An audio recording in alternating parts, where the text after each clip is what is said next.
मुझे लगता है कि ऐसा हेमिंगवे ने कहा था। वो भारत के कुछ हिस्सों में आए थे, वो गलत जगहों पर गए और उन्होंने कुछ लोगों को देखा और फिर वापस जाकर कहा, अगर आप अच्छा नहीं खाते, अगर अच्छे कपड़े नहीं पहनते, अगर अच्छे से नहीं जीते, तो आप जरूर आध्यात्मिक होंगे। ये कैसा है? लेकिन साथ ही एक और बहुत ही प्रमुख अमेरिकन, जिन्हें आज भी अमेरिका में पैदा हुए सबसे तेज दिमागों में से एक माना जाता है, मार्क ट्वेन। आप में से किसी ने मार्क ट्वेन को पढ़ा है? मार्क ट्वेन भारत के दौरे पर आए थे क्योंकि वो भारतीय रहस्यवाद से बहुत आकर्षित थे। उन्हें सही गाइड मिला जो उन्हें घुमाने ले गया और वो कई लोगों से मिले, और जब वो जा रहे थे तब उन्होंने कहा, जो कुछ भी इंसान या भगवान द्वारा कभी भी किया जा सकता है वो सब इस देश में किया जा चुका है। तो दोनों बातें हुई हैं, सबसे शानदार चीजें भी हुई हैं और सबसे भयानक चीजें भी हुई हैं। सवाल सिर्फ ये है, क्या आप शानदार बनेंगे या बिल्कुल नीचे रहेंगे? ये व्यक्तिगत चुनाव है।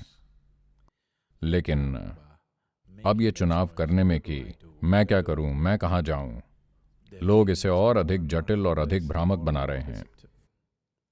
अब अगर कोई आपको ये बता दे कि आपके मृत पिता सबसे ऊंचे स्वर्ग में हैं, तो बहुत संतोष मिलेगा। ऐसा ही है ना?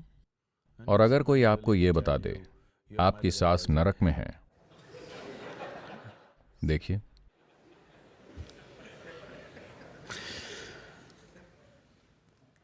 अगर कोई आपको ये बता दे कि आप खुद सीधे स्वर्ग जा रहे हैं, तो ये और भी सुकून देगा। लेकिन क्या आपकी मानसिक दशा इतनी बचकानी है कि आप बस यही सब तलाश रहे हैं? एक बेवकूफ जिसे खुद नहीं पता कि वो कहां जा रहा है, वो आपको बताएगा कि आप कहां जा रहे हैं।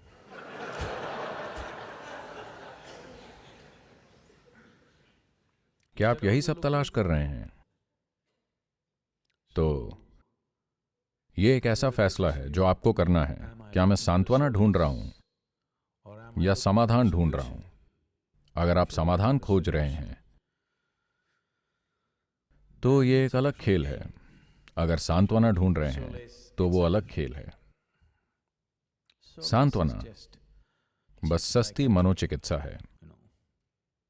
चिंता मत करो, सब ठीक हो जाएगा। चिंता मत करो, सब ठीक हो जाएगा। भगवान ने अपनी गोद बस आपके लिए खोल रखी है। अगर आप मरेंगे तो सीधे उनकी गोद में पहुंचेंगे। देखिए, अगर आप भगवान की गोद में पहुंचने वाले हैं तो मुझे नहीं लगता कि आपको इसे कल के लिए टालना चाहिए। नहीं, है ना? अगर आप ऐसी धन्य जगह पर पहुंचने वाले हैं तो आपको इसे एक पल के लिए भी नहीं टालना चाहिए। ये किसी दूसरे के लिए ठीक है, आपके लिए नहीं, है ना? किसी दूसरे को बताने के लिए ये ठीक है, खुद के लिए नहीं। ये काम नहीं करता, ऐसा ही है ना? हाँ। लेकिन ऐसी चीज जो काम नहीं करती, उसे हमने बहुत लंबे समय तक बेचा है। तो जो वाकई में काम करता है वो इस भ्रम में खो गया है। अभी आपके पास काम करने के लिए सिर्फ आपका शरीर और आपका मन है। बस यही दो चीजें आपके पास हैं। नहीं, मेरी आत्मा, आप उसके साथ काम नहीं कर सकते। किसी ने कभी आत्मा के साथ काम नहीं किया। आप सिर्फ अपने शरीर का इस्तेमाल कर सकते हैं, मन का इस्तेमाल कर सकते हैं, है ना? इन दो चीजों को अगर आप लेते हैं और उन्हें मददगार वाहन बनाते हैं, तब परे की कोई चीज एक जीवंत संभावना बन जाती है। इसलिए नहीं कि आप इसमें विश्वास करते हैं या ये आपके महान ग्रंथ में लिखा है या जिसे आप महान गुरु मानते हैं, उन्होंने ऐसा कहा था, बल्कि इसलिए कि आपने शरीर और मन की सीमाओं से परे जाने का एक तरीका ढूंढ लिया है। बस इतना ही, वरना कोई तरीका नहीं है। किसी और तरीके से यह नहीं होने वाला। मैंने हर चीज गलत कारणों से की, लेकिन मैंने सही चीजें की। तो वो कारगर रहीं। तो मैं चाहता हूं कि आप जान लें कि इरादा नहीं, बल्कि आपके काम की प्रकृति आपको परिणाम देती है ना? आया ना? गलत कारणों से भी अगर आप सही चीजें करते हैं तो आपके साथ सही चीजें होंगी। ब्रह्मांड की संरचना ही ऐसी है, क्या करें? इसीलिए अच्छे लोग हमेशा दुख झेलते हैं। जो लोग मानते हैं कि वो अच्छे हैं वो हमेशा दुख झेलते हैं, क्योंकि उनके इरादे महान होते हैं लेकिन काम बेवकूफ़ी भरे, तो वो दुख झेलते हैं।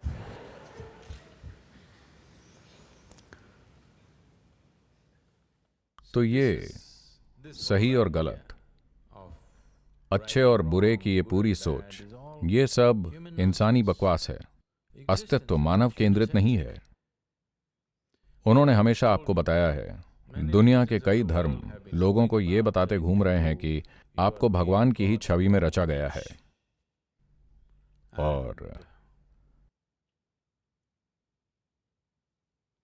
अगर आप भगवान की ही छवि में हैं तो स्वाभाविक रूप से जहां आप रहते हैं, यानी ये ग्रह है, पूरे ब्रह्मांड का केंद्र लगने लगता है। उन्होंने इस पर लंबे समय तक विश्वास किया है ना? वो अब भी अड़े हुए हैं। आपने कॉपरनिकस के बारे में सुना है? कॉपरनिकस उन पहले लोगों में से थे जिन्होंने आकर कहा, पृथ्वी ब्रह्मांड का केंद्र नहीं है। वो न केवल ब्रह्मांड के केंद्र में नहीं है, बल्कि सौर मंडल के केंद्र में भी नहीं है। और वो जल्दी ही मर गए। ये बुरी बात नहीं है, ये अच्छी बात है, क्योंकि उनके बाद अगले आदमी ने जब वही बात कही तो वो उसकी खाल उतारना चाहते थे और खाल ने सहयोग नहीं किया, तो उन्होंने उसे जिंदा जलाने का फैसला किया। अगले महत्वपूर्ण व्यक्ति जिन्होंने वही बात कही वो गैलीलियो थे। उन्होंने भी वही बात कही। फिर वो खाल उतारने वाले औजारों के साथ तैयार हो गए।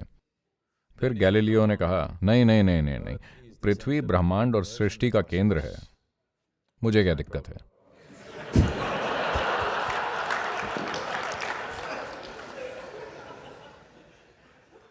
जैसा कि आपने कहा, पृथ्वी सिर्फ सौर मंडल या ब्रह्मांड का ही केंद्र नहीं है, तो ये सृष्टि का भी केंद्र है।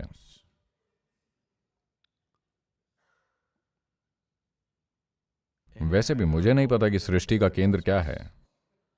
आप मानना चाहते हैं, मैं अपनी खाल बचाना चाहता हूं, इतना मुझे पता है।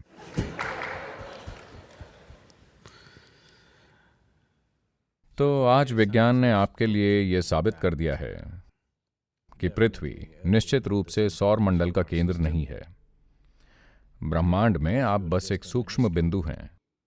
कल सुबह अगर आप और आपका ग्रह गायब हो जाएं, अगर वो भाप बन जाएं, तो किसी को उसकी कमी महसूस नहीं होगी। अगर कल सुबह पूरा सौर मंडल भाप बन जाता है, तो वो बस एक छोटी सी खाली जगह होगी जिसकी कमी अस्तित्व में किसी को महसूस नहीं होगी। कुछ भी नहीं होगा। हाँ, भगवान आकर आपको नहीं बचाएंगे, वो बस फुर्र से चला जाएगा। ये एक अच्छी बात है। इस पूरी सोच ने कि मैं भगवान जैसा बना हूं, इंसान को बहुत निर्दयी बना दिया है, और वो इस धरती पर लापरवाही से घूमता रहा है, किसी दूसरे जीवन की बिना कोई परवाह किए, बस इसलिए कि उसे लगता है कि वो भगवान के जैसा है। अगर आप जानते हैं कि आपका जीवन उतना ही महत्वपूर्ण या महत्वहीन है जितना एक चींटी का है, असल में ऐसा ही है। खुद के बारे में इंसान के ये सारे शानदार विचार कि हम भगवान के जैसे बने हैं और भगवान हमसे प्रेम करते हैं, ये खतरनाक सोच है जिन्होंने मनुष्यों को अपने आसपास के जीवन के प्रति बहुत लापरवाह और उदासीन बना दिया है। उसे लगता है कि ये धरती और ब्रह्मांड सब उसके लिए ही बने हैं, उसके अलावा दूसरे जीवन को यहाँ जीने का कोई अधिकार नहीं है। उसने अपनी समझ खो दी है, उसके दिमाग के पुर्जे बेकार हो गए हैं, सिर्फ इस तरह की सोच के कारण। तो आधुनिक विज्ञान आपके अहंकार के लिए बहुत बुरा साबित हुआ है। अब ये कहता है आप बस शून्य के एक ढेर हैं। जो अभी इस तरह धड़क रहा है, कल फुर्र। सच में देखिए, आप अपने बारे में जो कुछ भी सोचते हैं, क्या आप सब सांस ले रहे हैं? क्या हर कोई सांस ले रहा है? कोई योगी नहीं है, कोई अपनी सांस रोककर बैठ नहीं पाता। अंदर लेना, बाहर छोड़ना, अंदर लेना, बाहर छोड़ना, अंदर लेना, बाहर छोड़ना। अगली सांस अंदर नहीं गई। अब हम कहीं भी खोजें, आप मौजूद नहीं होंगे। हाँ या ना? देखिए ये कितना नाजुक है। बस सावधानी से सांस लें, ये रुक सकता है। ये एक गुब्बारे की तरह है, अंदर और बाहर, अंदर और बाहर, बाहर, और वो फिर से अंदर नहीं गया, पूफ, खत्म। उतना नाजुक, साथ ही कितना मजबूत। ऐसा ही है ना? एक इंसान कितनी चीजें कर सकता है, लेकिन साथ ही कितना नाजुक। आपको मारने के लिए एक हाथी की जरूरत नहीं है, बस एक कमबख्त वायरस। तो जीवन की मूल प्रकृति को जाने बिना हम किसी तरह डगमगाते हुए चलने की कोशिश कर रहे हैं। यही पूरी समस्या है। अब यहां पर कैसे रहें? आज कैसे जिएं? इस जीवन को एक जीवन शैली के रूप में इस तरह कैसे बनाएं कि वो जीवन के गहरे आयामों को जानने, अनुभव करने और प्रकट करने में मददगार हो। अगर आप जीवन के गहरे आयामों को जानना चाहते हैं, अगर खुद को तैयार करना है ताकि आपका मन, आपका शरीर और आपकी ऊर्जाएं, आप जो भी हैं, उससे कुछ परे अनुभव करने में सहायक हो सकें, तो सबसे पहली और महत्वपूर्ण बात यह है कि उन्हें आपकी बात माननी चाहिए। उन्हें आपसे निर्देश लेना चाहिए। अगर आपका शरीर, आपका मन, आपकी ऊर्जाएं आपसे निर्देश लें, तो आप स्वाभाविक रूप से इसे सर्वोच्च सुखद स्थिति में रखेंगे। हाँ या ना? आप रखेंगे। तो अगर आप इसे लगातार सुखद रखते हैं, अगर इसे लगातार सुखद रखते हैं, तो आपकी बुद्धि बोध के एक बिल्कुल अलग आयाम में खिल उठेगी।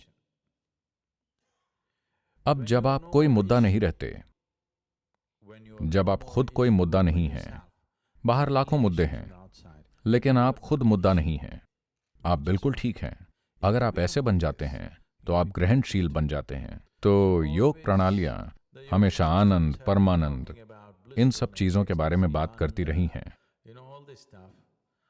इसलिए नहीं कि आनंद खुद में एक लक्ष्य है। केवल सुखद स्थिति में ही ये सर्वोच्च स्तर की ग्रहणशीलता पर होगा। वरना जब ये उथल पुथल में होता है, जब ये खुद ही एक मुद्दा है, तो ये ग्रहण नहीं कर सकता। जीवन के सार को ये वैसे नहीं समझ सकता जैसा वो है। ये केवल गुजर बसर के लिए लड़ सकता है।